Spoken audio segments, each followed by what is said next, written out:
పూర్వం చోళదేశంలో శాత్తమంగళం అనే నగరంలో ఒక శివభక్తుడుండేవాడు.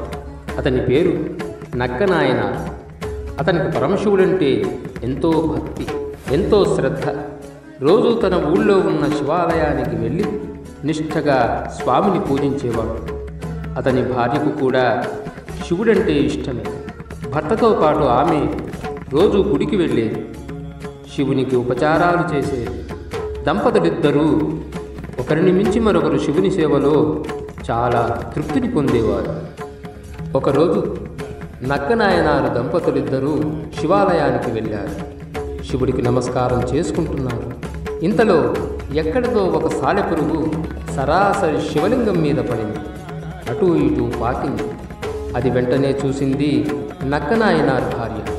అయ్యో, ఇది విషపురుగు కదా, ఇది శివలింగం మీద పారాడితే నా శివుడికి ఎక్కడ పొక్కులు వస్తాయో అని ఆదుర్దాపడింది. వెంటనే దానికి విరుగుడు ఎంగిలేనని తుప్పుక్కున శివలింగం మీద ఉమ్మింది. ఉమ్మిన ఆ ఎంగిలితో సాలెపురుగు పారాడిన చోటంతా రుద్దింది. మనం కూడా ఎక్కడైనా కింద పడితే దెబ్బ తగిలిన చోట వెంటనే ఎంగిలితో తుడుచుకోవడం చేస్తుంటాం కదా. అలాగే ఆమె కూడా శివుణ్ణి ఒక సామాన్యునిగా భావించి ఎంతో ఆర్ద్రతగా ఎంగిలి రుద్దింది. నక్కనాయనారు చూశాడు.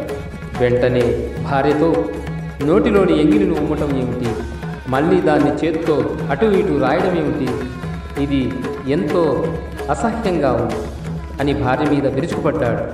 ఓసి నీ మతిమండ, నీకేం పోయే కాలం వచ్చిందే, ఇది శివలింగం అనుకున్నావా, ఏదో రాతిగుండనుకున్నావా, ఇక్కడ ఉన్నది సాక్షాత్తు కైలాసనాథుడైన మహేశ్వరుడు కాదా, ఆయన లోకాల్లోకెల్ల దేవాది దేవుడే, నా ప్రాణానికి ప్రాణమైన పశుపతినాథుడు, ఆయనపై ఊమి వేస్తావా, చిచి ఎంత బుద్ధిమాలిన దానివే, అసలు నీకేమైంది ఈవేళ, దేవతలే కొలిచే ఈ లింగమూర్తిని ఎవరైనా ఇలా చేస్తారా, ఓ అవతలకి, నీ ముఖం నాకు చూపించకు, కలలో కనపడ్డా కళ్ళొద్దుకోవలసిన కరుణామూర్తి శంకరుడు ఆ లింగమూర్తిని దుర్మార్గురాలా ఇలా మాలిన్యం చేస్తావా, నీకు ఇక పుట్టగతులుంటాయా, వెళ్ళిపో, ఇంకెప్పుడు నాకు కనిపించకు అంటూ తీవ్రంగా గద్దించాడు. ఆమెకు ఏమి చెప్పాలో ఏమి చెయ్యాలో తోచలేదు. శివుడికి సాలీడు వల్ల ఏమి జరగకుండా ఉండాలని తనలా చేసిందని భర్తకు నచ్చజెప్పబోయింది. కానీ భర్త కోపాన్ని చూసి భయపడింది. దాంతో మారు మాట్లాడలేకపోయింది.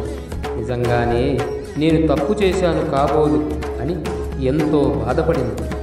ఇది మహాపరాధమే అనుకుంది.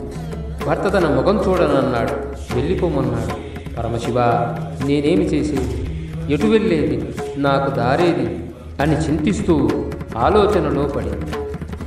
నక్కనాయనారు మాత్రం గుళ్ళో లింగం ముందు నిలబడి, పరమశివ, మా వల్ల మహాపరాధం జరిగింది, మన్నించవయ్యా అంటూ అనేక విధాలుగా శివుణ్ణి ప్రార్థించాడు. గబగబా శివలింగాన్ని అంతా నీళ్లతో శుభ్రంగా కడిగాడు. పూలతో అలంకరించాడు. పండ్లను నైవేద్యంగా ఆయన ముందుంచాడు. 2 చేతులతో చెంపలేసుకుంటూ, అమ్మయ్య, ఇప్పటికి నా శివుడు శుభ్రపడ్డాడు, నా మనసు కుదటపడింది అని తృప్తిగా పూజ గావించి ఇంటికి వెళ్ళి ఒళ్ళంతా నలతగా ఉన్న కారణంగా కాస్త కొనుక్కు తీశాడు. కలలో అద్భుత సన్నివేశం. తను పూజించిన శివలింగానికి మొత్తం పొక్కులు వచ్చినట్లుగా అనిపించగా దగ్గరగా వెళ్ళి తనివి తీరా చూడగా ఆశ్చర్యం. ఎక్కడైతే తన భార్య ఉర్మితో సాలపురుగు పడిందని రుద్దిందో అక్కడ తప్ప మిగతా లింగమూర్తి అంతా పొక్కులు పొక్కులుగా కనిపించాడు. వెనువెంటనే ఎవరో చెప్పినట్లుగా మాటలు వినపడ్డాయి. నక్కనాయనార్, నీ భార్య పరమభక్తురాలు, ఆమె భక్తితో చేసిన ఉపచారాన్ని నువ్వు తప్పుపట్టావు, వెళ్ళి ఆమెను తీసుకురా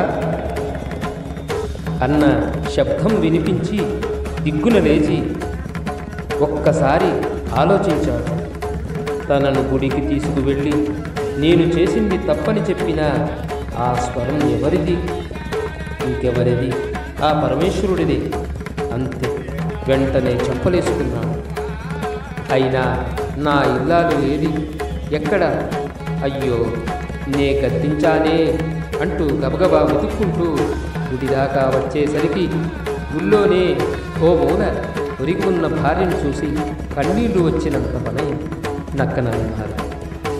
భార్యను లేపి తను చేసిన తప్పిదాన్ని క్షమించమని వేడుకున్నాడు. తనకు కలలో వినిపించినదంతా భార్యకు చెప్పాడు.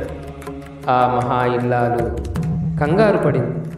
భర్త తిట్టాడని గాని తనను అవమానపరిచాడని గాని పట్టించుకోని ఆమె, నేను నిజంగానే తప్పు చేశాను అని ఉన్న ఆమెకి భర్త మాటలకి ఆశ్చర్యంతో సంతోషంతో లేచి ఇద్దరూ కలిసి ఆ స్వామి వద్దకు వెళ్ళి ఆ ఈశ్వరుణ్ణి వేణోళ్ళ స్తుతించారు. వారిద్దరి నిశ్చల భక్తికి పరవశించిన పరమేశ్వరుడు, నక్కనాయనార్, మీ భార్యాభర్తల భక్తికి నేను పరవశించాను. అనతి కాలంలోనే నన్ను చేరుకుంటారు అని ఈశ్వరుని ఆశీర్వాదంలా మాటలు వినిపించగా ఇద్దరూ ఆనంద పరవశులయ్యారు. ఇది తిరునీల నక్కనాయనార్ అనే శివభక్తుని కథ. ఓం కరుణామృత సాగరాయ నమః.